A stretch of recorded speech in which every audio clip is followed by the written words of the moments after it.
The Philadelphia Eagles have a huge problem going into the 2025 season. One that reared its ugly head already in the first preseason game yesterday against the Cincinnati Bengals. And to me, Howie Roseman really had a huge oversight in this position group going into 2025. A position group that does not have a lot of depth outside of one guy. So, what position group am I talking about? You're going to have to stick around for the video, and make sure if you want more Eagles content, you hit that like button and subscribe to the channel. All my Philadelphia Eagles fans, that huge glaring problem is the cornerback 2 position. OMG, it was an absolute shit show yesterday in the first preseason game. It was awful, guys. I have no real other way to describe it, right?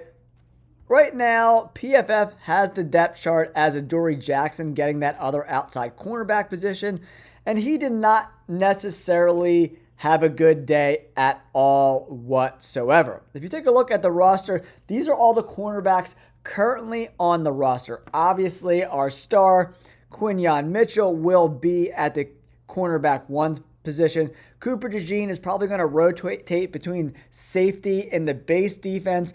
And then in nickel, he's going to play that nickel cornerback spot where he was absolutely incredible last year, right? So, QB2.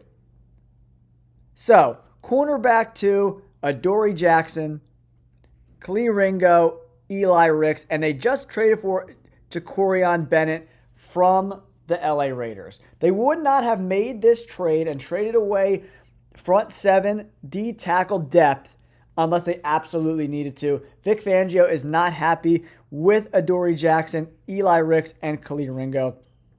I'm going to pull up my notes last night from the game, guys. Here it is.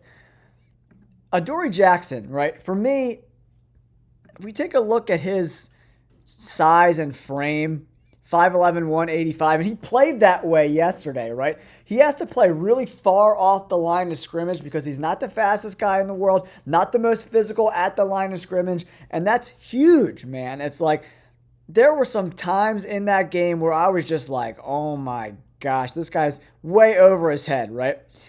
He gave up a touchdown to Jamar Chase that got called back on a penalty. He did have a couple open field tackles that were really nice. He's a good tackler for sure, especially at his size at 185 pounds. But man, he has a lot of trouble covering receivers. And he's going to be the number 2, right, if he wins this job. And he's going to be going up against guys like T. Higgins, freaking Jameson Williams, George Pickens, really good number 2 wide receivers, right? And he just doesn't have the speed to break on routes, right? We saw that. He plays far off in coverage when he was covering Jamar Chase. He doesn't have the speed or the technique to close the distance to make a play on the football, right? And for me, Eli Ricks and Khalil Ringo didn't fare too much better in my opinion. Yeah, Ringo just looked flat out awful. Like there was that deep out route and he just whiffed on the tackle. He was too far off in coverage. So Jamar Chase put his foot in the ground, went upfield, got a touchdown. It was embarrassing to watch. It was really, really, really hard to watch these guys. And it wasn't like some crazy move where Jamar Chase made this ridiculous play. He ran like a 15-yard out route, caught the ball, turned around, went up the sideline, 29-yard touchdown. It was every wide receiver 1 and 2 in the NFL can make that play. Jamar Chase and Joe Burrow are amazing, right? Of course. But they were running the basic of their offense, right? They were running like 15-yard in-cutting digs, 15 to 12-yard out routes. They like comebacks, couple slants. I mean, they weren't really diving deep into this playbook.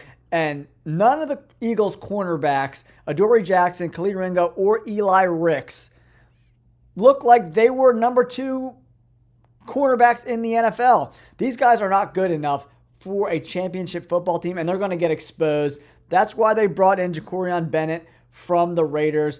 And listen, guys, if we take a look, how much do the Eagles have in cap space in 2025? According to Over the Cap, $22.375 million. Darius Slay's salary, This year, $10 million, and then $4.3 million they saved against the cap.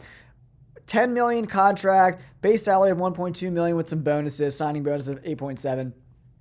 The Eagles could have had Darius Slay back for another year. And there's no good reason for him not to be in the room right now unless they're in play for a guy like Trey Hendrickson or something like that, like a big move that Howie could make maybe in the next couple of months.